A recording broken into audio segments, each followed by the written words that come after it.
ایمانداری سے بتائیے کیا پاکستان کو ہندوستان سے علیحدہ کرنے کا مقصد یہ تھا کہ ہم یونیورسٹیاں بنائیں، پل بنائیں؟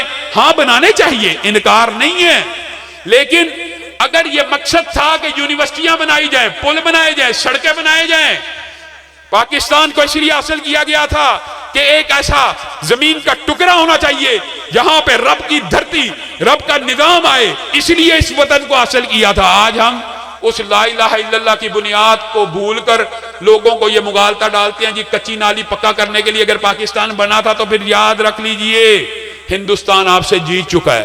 آج اس کی یونیورسٹیاں آپ سے بڑی ہیں، آج ان کا انفراسٹرکچر آپ سے زیادہ ہے، آج ان کے ہسپتال آپ سے زیادہ ہیں۔ آپ اپنی بنیاد سے انحراف کر رہے ہیں۔ آپ کی بنیاد لا الہ الا اللہ تھا۔ آپ چاہتے تھے کہ اس زمین کا ایک ٹکڑا ایسا ہو جہاں پہ ریاست مدینہ بنائی جائے۔ کیا آپ اپنے بچوں کو دینی مدرسوں میں یا دین کا طالب علم اس لیے بناتے ہیں کہ بچہ مدرسے سے فارغ ہو کے نکلے اور کہ نواز شریف زندہ باد، عمران خان زندہ باد؟ دین کا طالب علم ہو، دکھ ہوتا ہے۔ میں یہ نہیں کہتا اتحاد کرنا حرام ہے یا اتحادی سیاست کی اسلام میں گنجائش موجود نہیں ہے، یہ نہیں کہتا، لیکن ایک عالم دین کو، ایک مذہبی رہنما کو، ایک اقامت دین کی آواز کو کیا زیب دیتا ہے وہ کسی سیکولر اور لبرل انسان کے بارے میں کہ نواز شریف زندہ باد، عمران خان زندہ باد؟ ٹرانسجنڈر بل آپ کے سامنے پیش ہوا، تینوں پارٹیاں ملوث تھی، تینوں پارٹیاں۔ آپ سے سروے کر لیں، آپ سے بھی پوچھا جائے، آدھوں نے پی ٹی آئی کو ووٹ ڈالا، آدھوں نے نون لیگ کو، چند ہوں گے جنہوں نے بیچاروں نے جماعت اسلامی کو یا مذہبی جماعتوں کو ووٹ ڈالا۔ وہ جو تینوں پارٹیاں، پیپل پارٹی، نون لیگ اور پی ٹی آئی نے مل کے ٹرانسجنڈر بل منظور کیا، کسی عالم سے، میں نہیں کہتا مجھ سے، کسی عالم سے فتویٰ لے لیجئے، کسی عالم سے۔ آپ اس گناہ میں شامل ہیں کہ نہیں؟ ووٹ ڈال کے جائیے کسی عالم سے فتویٰ لے۔ آپ بجائے یہ کہ اپنی قبر کو روشن کریں اپنے نیک اعمال سے، آپ لوگوں کے گناہ اپنے پلے میں ڈالنا چاہتے ہیں۔ آپ صرف جتنے بیٹھے ہیں اللہ کی قسم ارادہ کر لیں، پختہ ارادہ، آپ سینکڑوں کی تعداد میں بیٹھے ہوئے ہیں، صرف ارادہ کر لیں، نیت کر لیں کہ ہم نے، مثال دے رہا ہوں، ایک ایم این اے کی سیٹ نہیں نکلتی، ایک ایم پی اے کے حلقے کے اندر 20-25 ہزار گرد و نواح سے اہل حدیث کے، دیوبند کے، اہل اسلام کے، اسلام پسندوں کے ووٹ ایک حلقے میں منتقل کرنے ہیں۔ یہ کوئی لمبا کام نہیں ہے، 3 ماہ کے اندر ہو سکتا ہے، لیکن آپ ارادہ تو کریں، آپ اس سوچ کو، اس نظریے کو، اس ویژن کو۔ اور ایم پی اے مثال دے رہا ہوں، کئی علاقے جہاں پہ آپ 20,000 ووٹ نہیں اکٹھا کر سکتے پورے ضلع سے بھی، وہاں پہ ایک یونین کونسل کے 3,000 ووٹ تو ایک جگہ پہ مجتمع کر سکتے ہیں کہ نہیں؟ وہ وقت کب آئے گا کہ جب آپ لوگ بھی اپنی قوت اور طاقت سے، اللہ کی قسم اگر آپ ایک یونین کونسل سے بھی ابتدا کر دیں نا، ایک یونین کونسل سے، تو یہ چور لٹیرے وڈیرے آپ کے پاؤں آ کے پڑ جائیں گے، کی کر رہے ہو آپ کا کام؟ آپ جو سمجھتے ہیں ہمارا کام نہیں ہو رہا، آپ کا کام چٹکیوں میں ہوگا، اور دین کا بھی فائدہ آپ غور کریں۔ مولانا فضل الرحمان نے کے پی کے اندر اپنے حلقے بنا لیے، 75 سال گزر گئے اہل حدیثوں کا پنجاب میں جی بڑا ووٹ بینک ہے، لاکھوں اہل حدیث جی قصور میں جی لاکھوں جی گجرانوالہ میں ہے، وہ اہل حدیث ہیں، لیکن وہ کوئی پی ٹی آئی کا اور کوئی نون لیگ کا۔ وہ جو حلقے کبھی ہمارے آباء و اجداد کے پکے ہوا کرتے تھے، آج وہ بھی حلقے نہیں رہے، کوئی نون لیگ کا حلقہ بن گیا، کوئی پی ٹی آئی کا حلقہ بن گیا۔ افسوس، بے شمار سہن ہائے گفتنی، خوف فساد خلق سے نہ گفتہ رہ گئی۔ کسی کو تان کرنا، تشنیع کرنا مقصود نہیں ہے۔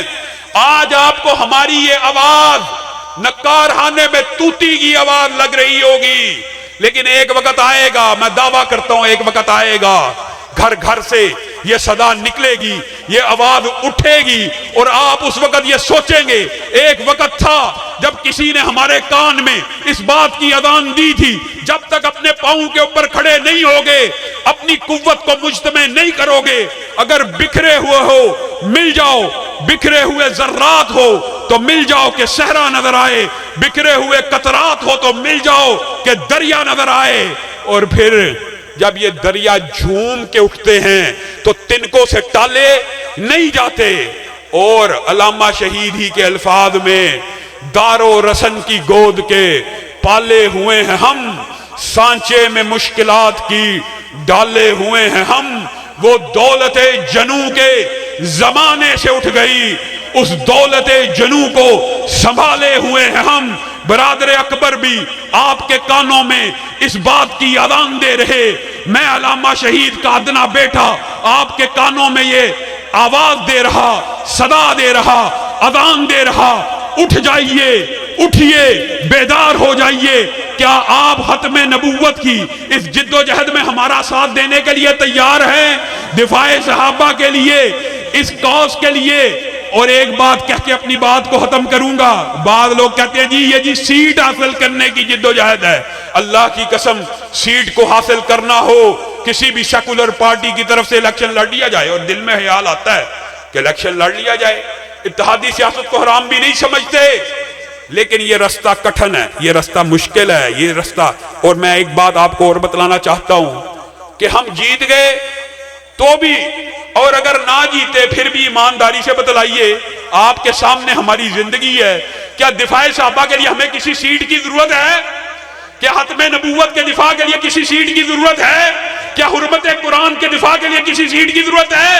اللہ کے فضل و کرم سے ہم ممبر رسول کو کئی سیٹوں سے افضل سمجھتے ہیں، اور یہ جو سیٹیں ہیں یہ ممبر رسول کی تقدس کا مقابلہ نہیں کر سکتی۔ لیکن آپ کو برادر عبدالحفیظ تبسم بھائی کی اور تحریک دفاع اسلام کے جو یہاں پہ نمائندگان ہیں، ان کی بات کے اوپر کان کو دھرنا ہوگا۔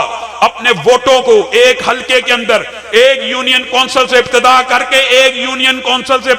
کے اول اس کے اندر اپنے ووٹوں کو ٹرانسفر کر کے اپنی جتھے سازی، اپنی دھڑے بندی، اپنی قوت کو مجتمع کرنا ہوگا۔ یہ ہمارا قانونی حق ہے، آئینی حق ہے۔ جس طرح قانون اور آئین ہمیں احتجاج کا حق دیتا ہے، ووٹ لینے کا حق بھی دیتا ہے۔ ہم بلٹ کے ذریعے نہیں، ہم نوجوانوں کو بلٹ کے ذریعے نہیں، بیلٹ کے ذریعے تبدیلی کا رستہ دکھا رہے ہیں، اور بیلٹ کے ذریعے بھی آپ تبدیلی لا سکتے ہیں، لیکن کب؟ جب آپ ہماری اس آواز کے اوپر، اس صدا کے اوپر لبیک کہیں۔ سبحان ربک رب العزت عما یصفون وسلام علی المرسلین والحمد للہ رب العالمین۔